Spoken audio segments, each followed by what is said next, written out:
পেছনে আপনারা দেখতে পাচ্ছেন যে ভারতীয় বিভিন্ন পণ্য, বিশেষ করে শাড়ি, লেহেঙ্গা, কসমেটিক এবং সুটকি, পাশাপাশি কিন্তু যে ভারতীয় যে বিশেষ যে প্রোডাক্টগুলো, যে কসমেটিকের পাশাপাশি কিন্তু বিস্কুট এবং অন্যান্য জিনিসপত্র আমরা দেখছি এখানে, বিশেষ করে যে সুটকি এবং ভারতীয় পান, তারপরে কিটকিট সহ বিভিন্ন আইটেমের পণ্য প্রায় বিজিবি আমাদেরকে যেটি জানিয়েছে প্রায় 6 কোটি টাকার মতো পণ্য কিন্তু তারা জব্দ করেছে। কিছুদিন আগেও আপনারা জানেন যে বেশ কিছু চোরাচালানি পণ্য, আমরা সবচেয়ে বড় একটা চোরাচালানি পণ্য আটক করেছিলাম ঈদের ঠিক আগে, গত ঈদের আগে, সেটা আনুমানিক প্রায় 21.5 কোটি টাকার মতো ছিল।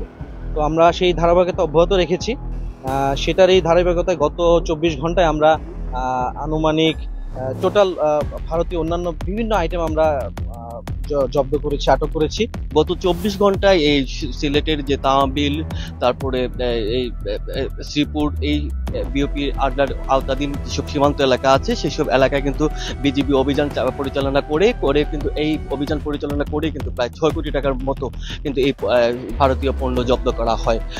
বিজিবি বলছে যে তারা বারবার কিন্তু এই অভিযান পরিচালনা করে সিলেট সীমান্তে তারা কিন্তু এই অভিযান পরিচালনা করে বিপুল পরিমাণ ভারতীয় পণ্য কিন্তু তারা জব্দ করছে। পাশাপাশি সেটি কিন্তু এটিও কিন্তু যে ভারতীয় পণ্যের পাশাপাশি কিন্তু তারা যে এই পণ্য, যেসব পণ্য বোঝাই, যেসব পরিবহন যেটি ব্যবহার করা হয়, 3টি ট্রাক কিন্তু তারা এখানে আটক করেছে। কিন্তু সেক্ষেত্রে কিন্তু বিজিবি কাউকে, কোনো চোরা কারবারির সাথে সম্পৃক্ত কাউকে কিন্তু আটক করতে পারেনি। সেক্ষেত্রে তারা বলছেন যে বিজিবি কিন্তু উপস্থিতিটা টের পেয়েই কিন্তু চোরা কারবারিরা বিভিন্ন পন্থা অবলম্বন করে এবং তারা কিন্তু তাদের মালামাল রেখে কিন্তু তারা চলে যান। অনেকগুলো দল কাজ করেছে, বিশেষ করে আমাদের সংগ্রাম, বিওপির দায়িত্বপূর্ণ এলাকা, তারপর তামাবিল, শ্রীপুর, প্রতাপপুর সীমান্তবর্তী এলাকা থেকে আমরা এই সমস্ত চোরাচালানি পণ্য আটক করেছি, যার আনুমানিক আটক মূল্য বা সিজার মূল্য হবে প্রায় 6 কোটির মতো, সবগুলো মিলিয়ে।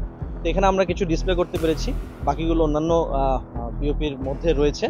তো আমরা চেষ্টা করে যাচ্ছি যে যতটুকু সম্ভব আমাদের এই যে অবৈধভাবে যে ভারতীয় থেকে বিভিন্ন পণ্য আমদানি হচ্ছে বা চোরাচালানি হচ্ছে, সেই জিনিসগুলোকে আমরা আটকানোর জন্য আমরা সর্বোচ্চ চেষ্টা করে যাচ্ছি।